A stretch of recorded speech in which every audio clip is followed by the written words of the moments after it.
Bueno, hermanos, ya viniendo a lo que es la serie que estamos compartiendo acerca del propósito por el cual vino nuestro Señor Jesucristo, ese texto de plataforma que tenemos en Marcos capítulo 1, versículo 29 al 39, donde vemos todo lo que ocurrió antes de que Cristo dijera esas palabras que fueron coherentes con sus acciones.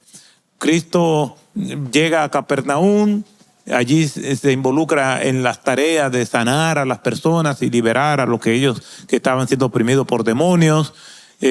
Dura hasta altas horas de la noche, se va a descansar, se despierta el otro día temprano y se va a orar. Allí van sus discípulos más cercanos y les dicen que todavía hay mucha gente esperándole para que él continúe haciendo lo que estaba haciendo el día anterior.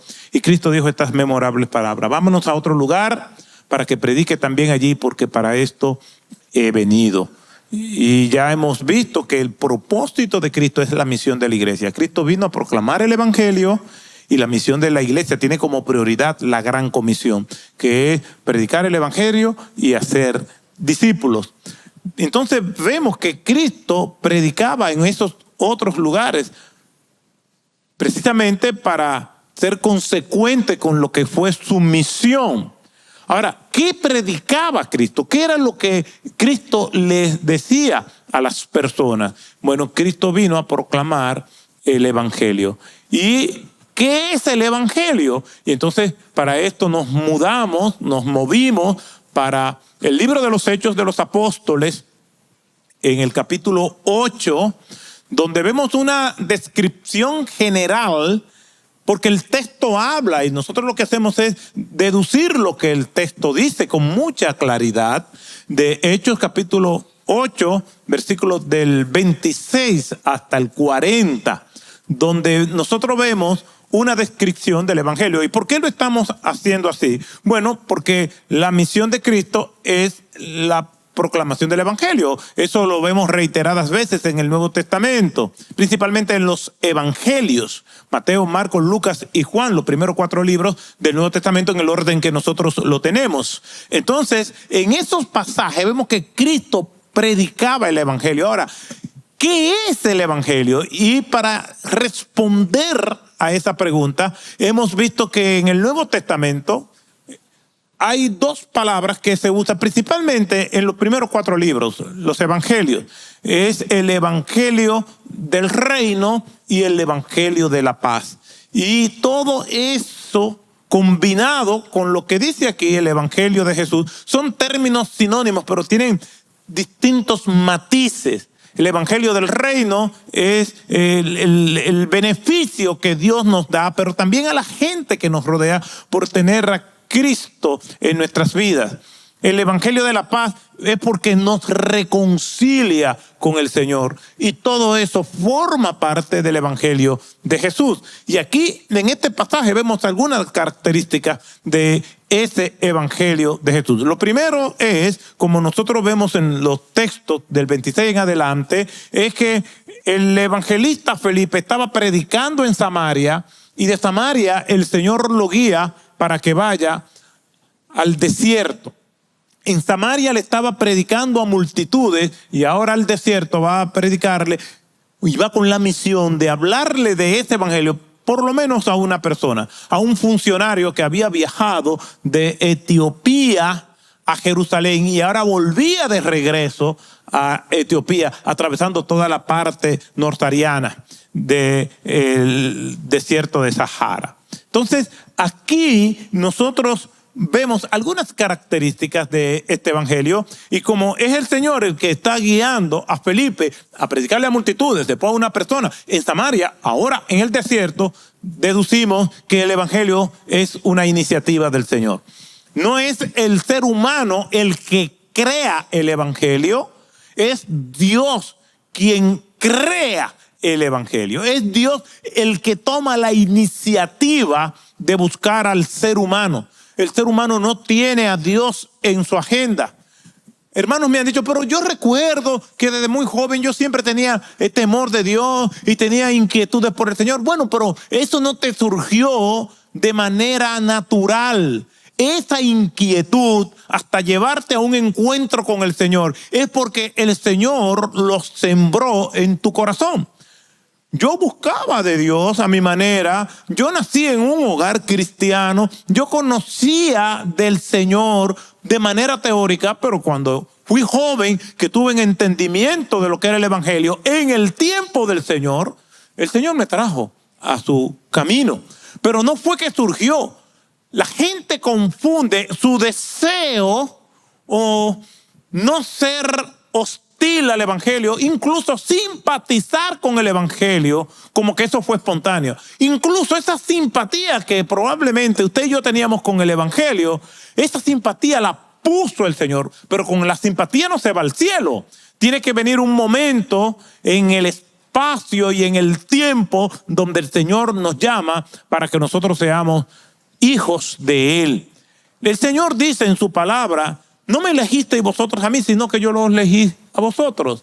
Dice en el libro de Romanos, el apóstol Pablo, haciendo una descripción a partir del capítulo 3 de ese formidable libro, hablando acerca de la descripción del ser humano, cómo es el ser humano, cómo es su corazón. Dice, no hay quien busque a Dios, ni aún uno.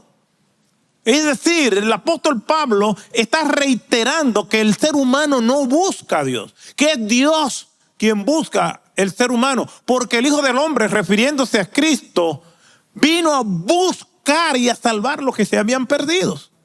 Nosotros no buscamos a Dios, nosotros respondemos al llamado de Dios. Es Dios quien toma la iniciativa, no solamente para que nosotros recibamos a Cristo, recibamos su evangelio, sino también toma la iniciativa para dirigirnos a nosotros a proclamar el evangelio. Lo segundo que vemos en el pasaje es que el evangelio es una misión que cumplir. El Señor le dice a Felipe, ve a Samaria, ahora le dice, ve al desierto. Pero esta misión que hay que cumplir, Felipe simplemente lo que hizo fue obedecer al Señor. No hubo regateos, no hubo cuestionamientos, no hubo preguntas. El Señor se le obedece. Y la obediencia es sin vacilaciones.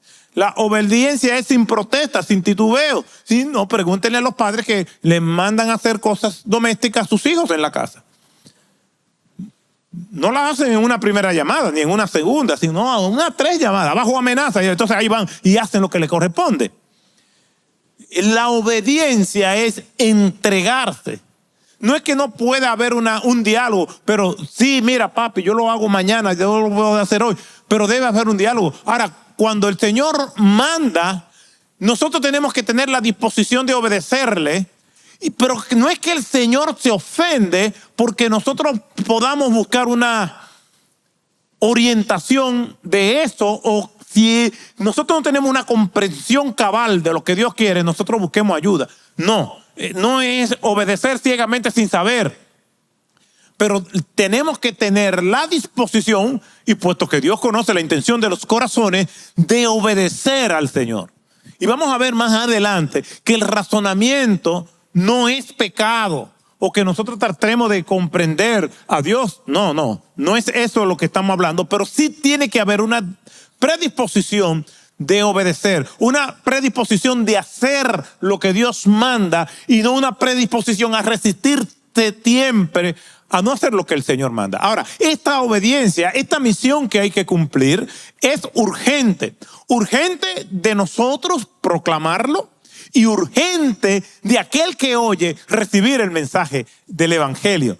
No hay tiempo que perder. El Señor nos llama a proclamar el evangelio, a aprovechar cualquier circunstancia. Y esa proclamación del evangelio tiene que estar respaldada por un buen testimonio para que te puedan creer.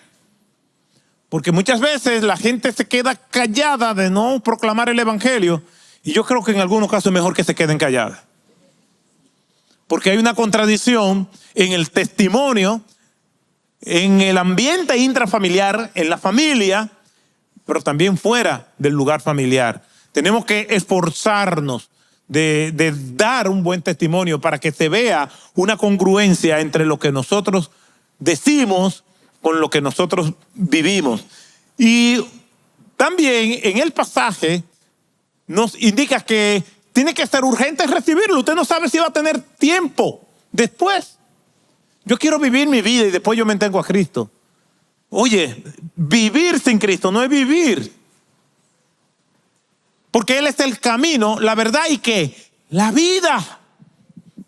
Y la verdadera vida comienza con Cristo. Que no es fácil porque el mundo me atrae. A todos nos atrae el mundo. A todos nos atrae aún lo que no es correcto. Lo que yo sé que no es correcto es portarse mal para disfrutarlo o pasarla bien. Eso no es correcto. Tenemos que vivir para Cristo, como decía el apóstol Pablo, porque para mí el vivir es Cristo y el morir es ¿qué? Ganancia. Entonces, Felipe llega hasta donde está aquel hombre a quien le va a predicar y nos lleva a la segunda parte del punto que estábamos viendo la semana pasada, y es que el evangelio debe ser explicado. ¿Por qué decimos que el evangelio debe ser explicado? Esto nos lleva al texto y vamos a Hechos capítulo 8 y vamos a ver parte de este diálogo entre Felipe y aquel hombre a quien él le está proclamando el evangelio.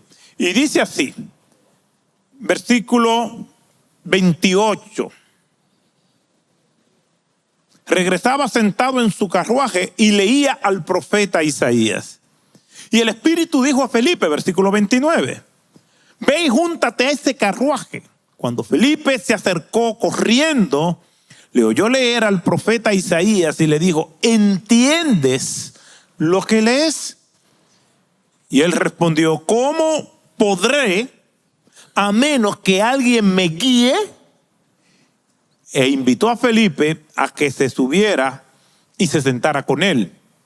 El pasaje de la escritura que estaba leyendo, basado en Isaías 53, versículos 7 y 8, es este.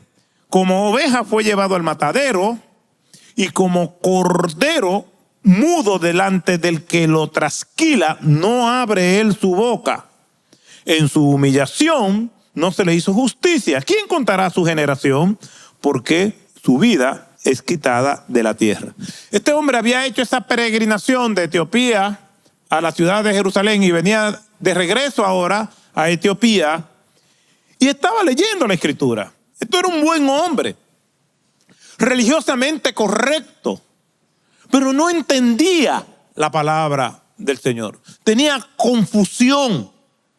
Y venía leyendo en este pasaje de Isaías, que era lo que él tenía como su Biblia en ese momento. Isaías 53, versículos 7 y 8. Este hombre leía la palabra, pero no la comprendía. Y aquí vienen estas palabras que es un clamor.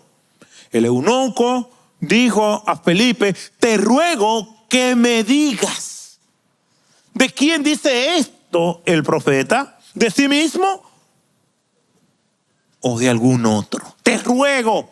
Ese es el clamor de aquel o de aquella que tiene interés en un encuentro con Cristo. Ahora, este clamor lo pone el mismo Señor en las personas. Lo que pasa es que Dios está obrando en nuestras vidas y en la vida de otras personas y nosotros no lo sabemos. El Señor viene y se le aparece a Pedro en una visión para que vaya a predicar donde Cornelio. Pero al mismo tiempo Dios estaba obrando en la vida de Cornelio para escuchar el mensaje. El problema con nosotros es que nosotros no sabemos dónde Dios está obrando. ¿A qué personas el Señor está inquietando? Nosotros no lo sabemos, por lo tanto tenemos que abrir nuestra boca y todas las oportunidades que el Señor nos dé, nosotros tenemos que aprovecharla, porque hay muchos Cornelios que el Señor ya está trabajando en sus corazones, pero deben existir los Pedros que vayan y le hablen a esas personas. Entonces Felipe abrió su boca Dice el versículo 35, y comenzando desde esta escritura, le anunció el evangelio. Me llama la atención algo que yo siempre he dicho, y es que Felipe no le dice, ¿qué tú sientes al leerlo? Y siempre digo que no podemos condicionar nuestro compromiso con Dios sobre la base de nuestros sentimientos y emociones. Felipe no le dice, ¿sientes algo? Y esto es importante porque he hablado con muchas personas que le he proclamado el evangelio, que he hablado acerca del Señor y me dicen, mira, eso que usted está diciendo es verdad, pero yo no lo siento. Y como yo soy una persona sincera, yo no voy a hacer algo que yo no siento porque yo no soy hipócrita. Y ahí mismo meten un pie de amigo y dicen, porque las iglesias están llenas de gente hipócrita. Mire, yo conozco uno. No. El decir yo no lo siento no es un argumento válido para Dios. ¿Por qué? Porque así como el evangelio tiene que ser explicado, es porque el evangelio no solamente involucra las emociones, sino también el razonamiento. No estoy diciendo que las emociones sean malas. Lo que estamos explicando es que no podemos condicionar lo que sentimos o confundir lo que sentimos con lo que es correcto. Le voy a poner un ejemplo. Nosotros, y es un ejemplo que siempre pongo porque es el primero que se me ocurre, andamos rápido. Vamos a una entrevista de trabajo, un trabajo muy importante. Lo único que nos dieron que tenemos que estar puntual como parte de las evaluaciones que nos están haciendo. Sin embargo, me tomó la hora, me cogió a la hora. Y a medida que voy avanzando, el tráfico se vuelve más pesado. Y ya yo sé que yo no voy a llegar a tiempo. Y llego a una esquina, a una intersección donde está el semáforo que está... Esta luz roja está más brillante que nunca. Y tengo deseo de comerme la luz roja porque quiero llegar a tiempo. Y cuando lo estoy intentando, yo sé que comerme la luz roja está mal. Pero cuando voy a intentarlo, me detiene que al otro lado, al cruzar, hay un agente del tránsito que me está esperando. Y que me está mirando atentamente. El deseo de irme y comerme la luz roja todavía está, pero lo que dice la ley y las consecuencias me frenan. Ahora, si nosotros vamos a tomar decisiones sobre la base de nuestros sentimientos, pues váyase, que se va a quedar con una multa y no va a llegar a tiempo como quiera.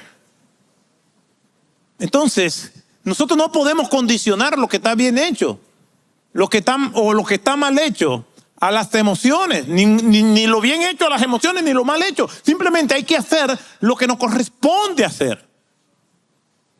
Nuestros roles como padres, como esposos, como hijos, como empleados, como jefes, están condicionados y están regulados por lo que son nuestros deberes en estas distintas instancias y roles. Por lo tanto, yo quiero hacer que nos detengamos a analizar el rol que juega la fe, la razón y las emociones en nuestro compromiso con el Señor. Hay contradicciones en cada una de estas cosas, en cada uno de estos elementos, la fe, la razón y las emociones. Tener fe es irracional, es decir, es en contra de la razón. Y tener emociones, entonces, por lo tanto, es malo y es en contra de la fe y de la razón. Para poder tener un mejor entendimiento, permítame citarle lo que decía Agustín de Hipona, o San Agustín, con relación a las emociones, porque él aportó mucho a este tema. Y sobre el Credo, capítulo 4, Agustín decía lo siguiente: primero cree, luego comprende. Y sobre el Evangelio de Juan 27:9, San Agustín escribió lo siguiente: si quisiéramos saber y luego creer, no podríamos ni saber ni creer. Ahora, esto parece como que Agustín está anulando la razón. San Agustín no anuló la razón, sino que la utilizó para eliminar las objeciones que él veía que la gente tenía con relación a la fe cristiana. Y hablando acerca de este tema, San Agustín, oiga qué interesante, decía lo siguiente, hablando y apelando acerca de la importancia de razonar. Por eso es que Felipe le pregunta al etíope, ¿entiendes lo que lees? Le está diciendo, ¿tiene comprensión? Está razonando, pero él sabía que probablemente esta persona no estaba entendiendo. No podemos tener una relación óptima con Dios si nosotros no entendemos lo básico que debemos entender. Por eso tenemos que leer la palabra de Dios, porque la palabra de Dios nos revela su carácter, su propósito, su voluntad, de manera general y de manera particular. Entonces, es importante que nosotros entendamos que no es solamente la Biblia nos está diciendo que seamos con una fe ciega que no razona. Y en ese aspecto, Agustín decía lo siguiente, y lo cito, es razonable que alguien que no conozca al Señor pregunte acerca de la resurrección de los muertos y nosotros debamos explicarle. Pero cuando estamos explicando, no estamos negando las emociones, sino poniéndolas en el lugar correcto. La fe cristiana requiere un entendimiento de lo que creemos. Por eso, aquí se predica la Biblia y toda iglesia sana va a predicar la Biblia. El predicador va a leer un texto y lo va a explicar. Eso es razonar las Escrituras. No es un ambiente donde nosotros nos reunimos a apelar a las emociones de la gente y a manipular a la gente. No, tenemos que ir a la Escritura. Y miren lo que dice la Escritura acerca de ellas mismas. Amados, en 1 de Juan 4:1, no creáis a todo espíritu, sino probad los espíritus para ver si son de Dios, porque muchos falsos profetas han salido al mundo. 1 de Juan 4:1. El término probad aparece también en 1 de Tesalonicenses, capítulo 5, versículo 21.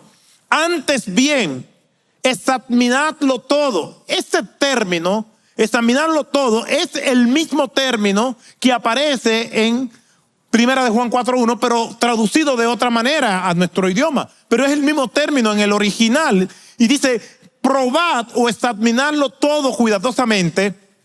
¿Y qué termina diciendo? Retener lo que, lo bueno. Yo tengo que tener la capacidad de escuchar y sobre la base de lo que yo escucho, no estoy obligado a retener lo malo si es que quien está hablando filtró junto con lo bueno cosas malas. ¿Por qué? Porque somos más fáciles de seducir y de engañar cuando nos mezclan lo bueno con lo malo, a que cuando todo lo que me están diciendo es malo totalmente. ¿Por qué? Porque es menos sutil. La maldad, el engaño, normalmente para poder encontrar alguna presa se va deslizando de manera sutil. Y este versículo puede también ser traducido como poner a prueba o juzgar. En otras palabras, debemos razonar, investigar, documentarnos, porque todos esos son elementos que Dios nos ha dado para que nosotros podamos juzgar lo que es correcto y lo que es incorrecto. Por eso Felipe le pregunta, ¿entiendes lo que lees? Porque si no lo entiendes, no hay garantía de cambio. Otro ejemplo del rol que juegan las emociones, la razón, en la comunicación del evangelio, pero también para recibir el evangelio, es cuando el apóstol Pablo estaba en la ciudad de Atenas. Y les invito a que vayamos al libro de los Hechos, pero al capítulo 17 y leamos los versos del 16 al 18. Hechos capítulo 17, versículos 16 al 18. Y dice la Escritura de la siguiente manera: mientras Pablo los esperaba en Atenas, su espíritu se enardecía dentro de él al contemplar la ciudad llena de ídolos. Así que discutía en la sinagoga con los judíos y con los gentiles temerosos de Dios, y diariamente en la plaza con los que estuvieran presentes. También disputaban con él algunos de los filósofos epicúreos y estoicos, y algunos decían: ¿qué quiere decir este palabrero? Y otros: parece ser un predicador de divinidades extrañas, porque les predicaba a Jesús y la resurrección de los muertos. Yo quiero llamar la atención de este pasaje. El apóstol Pablo sale de Tesalónica atentando contra su vida, pasa por Berea y llega de manera inesperada a la ciudad de Atenas. Todos nosotros conocemos lo que significó Grecia en el mundo antiguo, la cuna de la filosofía, y cómo se fusionaron las culturas griegas y las culturas romanas para dejarnos esa cultura greco-romana. El mundo al que llegó Jesús estaba muy influenciado por esa cultura greco-romana. Roma había invadido militar y políticamente todo el mundo antiguo, a excepción de algunas regiones de Asia y del norte de Europa, pero casi todo el mundo conocido era conquistado por el Imperio Romano, estableciendo lo que se llamaba la Pax Romana. Pero entre esos pueblos y esas ciudades que Roma invadió estaba Grecia. Pero Grecia, que había sido desarrollada culturalmente y enormemente por Alejandro el Grande, pues invade culturalmente a Roma y todos los territorios ocupados. De hecho, el idioma universal en ese tiempo no fue quitado, seguía siendo el griego. Y Pablo está en la cuna de la filosofía, de la intelectualidad. Pero aparte de su gran intelecto, era una ciudad ignorante espiritualmente. Y allí tenían todo un bulevar donde esa mitología griega hacía su gala. Y había gente en cada una de estas imágenes, de estos ídolos que estaban puestos allí. Y cada uno, según la situación en que se encontraban, le clamaban a unos. El soldado estaba pidiéndole al Dios de la guerra. El que no quería la guerra le estaba pidiendo al Dios de la paz. El que estaba en un amor no correspondido le pedía a la diosa del amor que le dirigiera. Al que estaba en problemas familiares. Y así cada quien pedía según su necesidad. Y dice el texto que Pablo se agitó, se incomodó viendo gente brillantes intelectualmente, pero espiritualmente desorientadas. Entonces, el texto nos dice que en el versículo 17, que él discutía en la sinagoga con los judíos y con los gentiles temerosos de Dios, y diariamente en la plaza. Llama la atención enormemente el versículo 4, o el versículo 17, perdón, de este capítulo 17. Dice: así que discutía. La palabra griega de este pasaje es dialegomai, de donde viene nuestro término diálogo, que se puede traducir también como razonaba. Es decir, que el apóstol Pablo estaba allí razonando con ellos las escrituras, apelando a que ellos entendieran, porque nuestro rol es conocer las escrituras para poder explicarlas. Pablo no estaba apelando a las emociones. Vamos a hablar de las emociones ya mismo, pero la razón no es contraria a la fe. Si nosotros seguimos más adelante, en el capítulo 18, versículo 4, aparece una vez más el término. Hechos 18:4. Y discutía en la sinagoga todos los días de reposo y trataba de persuadir a griegos y a judíos. Otra vez aparece la palabra dialegomai, que significa razonaba con ellos. Pero ahora vamos a añadir otra palabra más y aparece en este versículo 4, y es la palabra persuadir, que también aparece en el versículo 13 de ese mismo capítulo 18. Y dice, hablando acerca de Pablo, persuade a los hombres a que adoren a Dios en forma contraria a la ley. Ese versículo que aparece, ese texto o ese término que aparece en el versículo 4, en la última parte, y trataba de persuadir a judíos y a griegos, y aparece en el versículo 13 del capítulo 18, persuade, es el término peitos, que significa y se traduce como persuadir, apelando a las emociones de ellos y haciéndole entender. Es una actitud de Pablo hacia ellos. Denota el esfuerzo que Pablo hacía para que ellos quitaran cualquier objeción que pudiera desviarlo. Y después, en el capítulo 19, versículo 8, aparece entonces los dos términos juntos.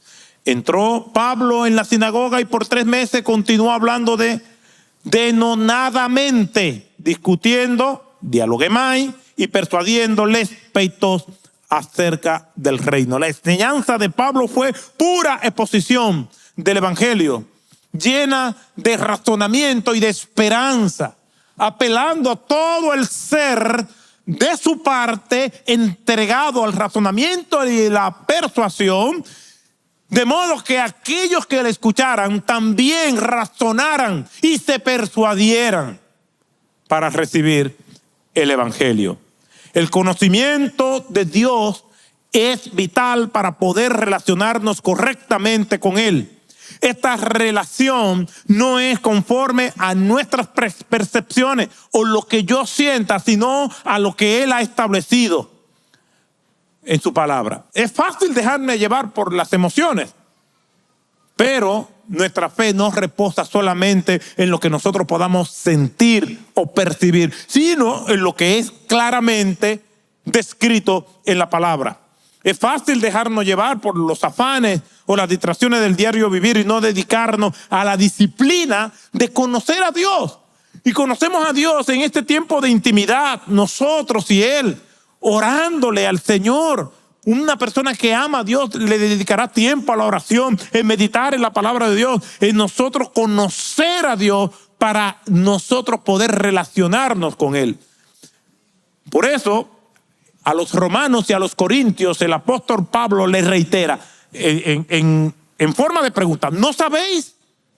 ¿No sabéis? 3 veces en Romanos 6:3, versículo 16, y Romanos 7:1 le dice: ¿no sabéis? ¿No sabéis? 9 veces en primera a los corintios: ¿no sabéis? 13 veces en total, una y otra vez se había referido a lo que debían hacer los cristianos. ¿No sabéis ustedes eso? Tienen que estudiar las escrituras, tienen que dedicarse a ellas para que puedan conocer a Dios. Por eso la escritura dice: lámpara es a mis pies tus palabras y lumbrera a mi camino. Tengo que leer la palabra de Dios para conocer a Dios, para saber lo que Dios quiere para mi vida. Pero también tengo que orar para conocer a Dios íntimamente y dedicarme al Señor para poder entonces entenderlo. Ahora, ¿significa esto que las emociones las vamos a dejar a un lado? Todos los seres humanos enfrentamos situaciones donde las emociones nos llevan a hacer lo que es correcto o lo incorrecto. Pero tenemos que tener cuidado. Nosotros los cristianos tenemos que entender que es asombroso nosotros poder vivir la vida cristiana como Dios quiere, no como yo lo perciba. Y para eso yo tengo que tener fe en lo que el Señor está diciendo. Ahora, fe no es sinónimo de que yo todo lo creo ciegamente. No, porque ya estamos hablando de que la escritura nos estimula a nosotros investigar. La fe debe llevarnos al pensamiento crítico. Fe no es sinónimo de que yo todo lo creo, ni es sinónimo de superstición, ni tampoco es un acto irracional ni falto de lógica. Las escrituras nunca presentan como antagónicas a la fe y a la razón. Todo esto queda claro en los ejemplos que nosotros vemos de Hebreos capítulo 11. En cada uno de estos casos, de Hebreos capítulo 11, que lo conocemos como los héroes de la fe, donde se despliega una lista de nombres de personas que fueron conocidas por su fe, ahí no se pone como antagónica la fe a la razón. Al contrario, estimula la razón. Noé construyó el arca porque Dios le advirtió del diluvio. Abraham dejó su casa y su parentela porque Dios le prometió un hogar. En ambos casos ellos escucharon a Dios, razonaron a Dios y obedecieron. Abraham y Moisés, ellos no son solamente gigantes de la fe porque creyeron, sino que cada una de las cosas que ellos hicieron fueron pautadas porque sabían y conocían lo que Dios quería. La fe no es contraria a la razón. Al contrario, lo que tenemos que poner cada una de ellas en su justo lugar. El doctor Martin Lloyd-Jones dijo una vez que el alma humana, la vida del ser humano, está compuesta por razón, emociones y voluntad. ¿Qué es lo que tenemos que hacer ante cualquier estímulo? Todo lo que yo reciba, yo tengo que procesarlo en mi parte racional. Y si eso es correcto, fe, entonces hacerlo. Y todo lo que venga como consecuencia de eso, entonces no está mal. Yo proceso para que las emociones entonces estén guiadas por lo que es racional. Ahora, la fe no ve lo que no existe. La fe lo que ve es lo que es imposible para los hombres. Nosotros estamos con alguien que está pasando por un proceso de enfermedad y oramos por esa persona. La ciencia dice, no, esa persona no tiene ninguna posibilidad de salvarse, pero nosotros vamos a las escrituras, razonamos y la Biblia nos dice que Dios, cuando Él quiere, Él sana. Yo no tengo un manual que diga todas las personas por las que yo ore se van a sanar. Porque la sanidad, aún en los tiempos de Cristo, estaba supeditada a su voluntad. Y un ejemplo de eso es cuando el Señor va a Betesda y se encuentra el paralítico que está allí en el estanque. Pero no solamente estaba él, había muchísimas personas enfermas y el Señor se le acercó de todos esos enfermos que estaban allí, se le acercó a él y le hizo una pregunta: ¿quieres ser sanado? El Señor ejerció su soberanía, su voluntad y su amor hacia esa persona. Lo favoreció. Sigue siendo igual. Nosotros cumplimos con pedirle al Señor, eso es fe, pero nos sometemos a su voluntad. Yo no estoy viendo algo que no exista. No, la sanidad mediante el poder de Dios existe. Ahora, yo no sé cuándo el Señor va a sanar. ¿Cuándo puede ser su voluntad? Por lo tanto, yo oro por las personas. Y todos debemos orar los unos por los otros. No podemos venir y dejar de orar porque yo no sepa lo que el Señor va a hacer. No. Yo no sé a quién el Señor quiere salvar, pero yo le predico el evangelio a todos. Tiro la red y el Señor se encarga de poner los peces en la red. Por lo tanto, nosotros tenemos que entender esto de que nosotros tenemos que vivir para el Señor y decirle al Señor, entonces, Señor, yo no entiendo tal cosa. Cuando nosotros vamos a Habacuc, capítulo 1, el profeta plantea preguntas que pudiéramos llamarlo incluso quejas. ¿Por qué, Señor? ¿Por qué? ¿Hasta cuándo? Son preguntas que nosotros nos formulamos. Pero el mismo Señor dice, mis caminos no son vuestros caminos y mis pensamientos no son vuestros pensamientos. El Señor sabe que nosotros tenemos limitaciones. ¿Quién no sabe eso? El primero que lo sabe es Dios, pero nosotros debemos saberlo. Por lo tanto, yo no puedo ver a Dios como un ser irracional. No, yo tengo que saber que aquello que yo no entiendo, Dios también entiende que yo no lo entiendo. Y Dios no me va a mí a demandar por lo que yo no entienda, sino Dios me va a demandar por lo que Él me ha revelado, y yo entonces no actúo en consecuencia de eso. El Señor conoce las intenciones de nuestro corazón. En el Salmo 139, versículos 23 y 24, el salmista dice: escudriñame, oh Dios, y conoce mi corazón. Pruébame y conoce mis pensamientos.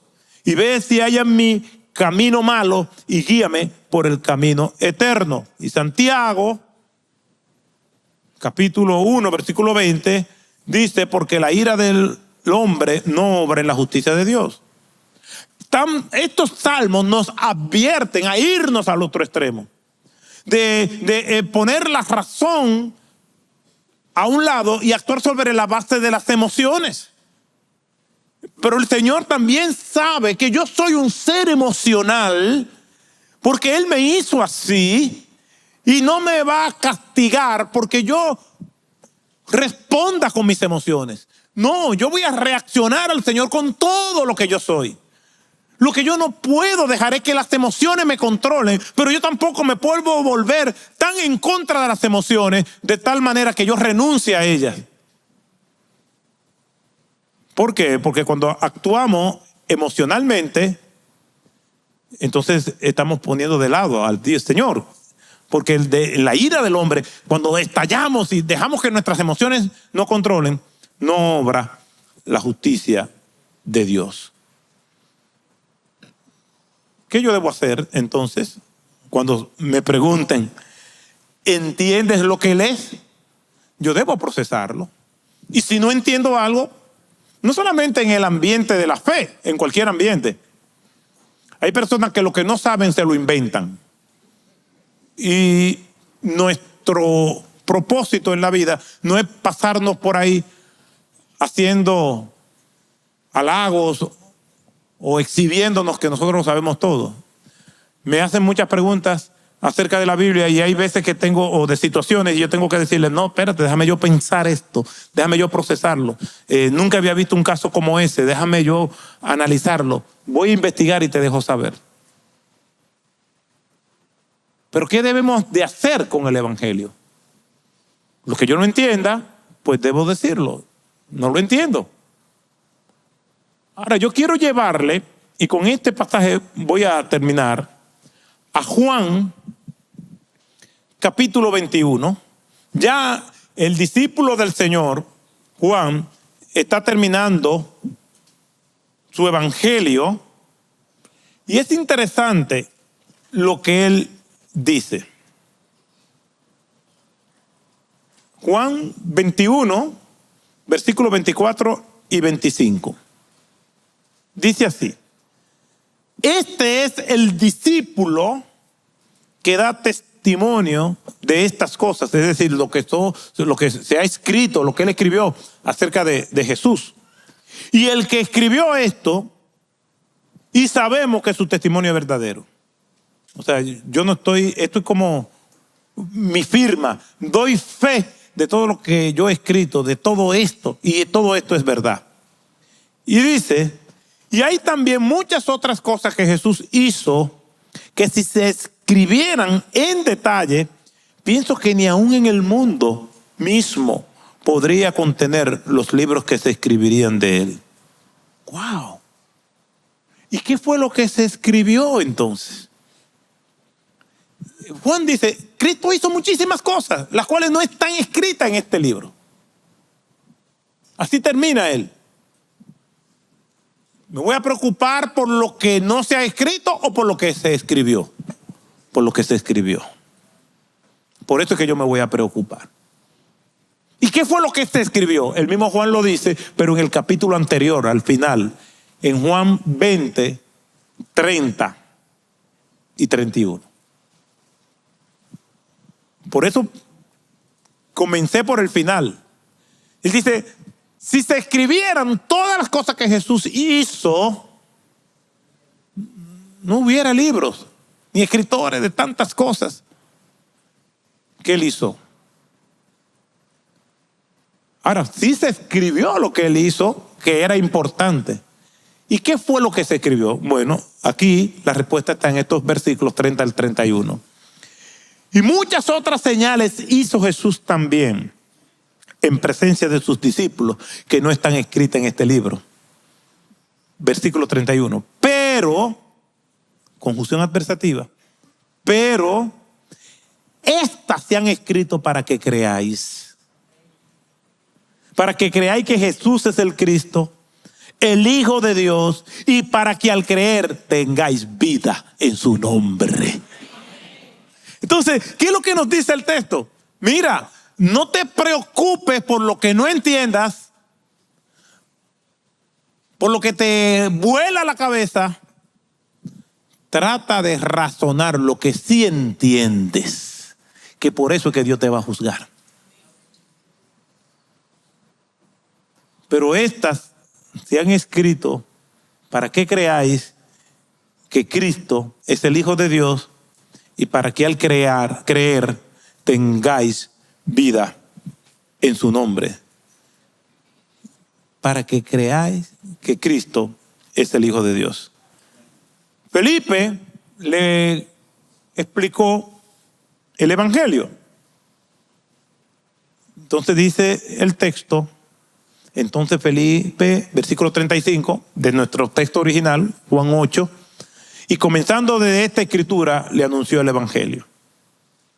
Yendo por el camino, llegaron a un lugar donde había agua. Y el etíope le dijo, mira agua, ¿qué impide que yo sea bautizado?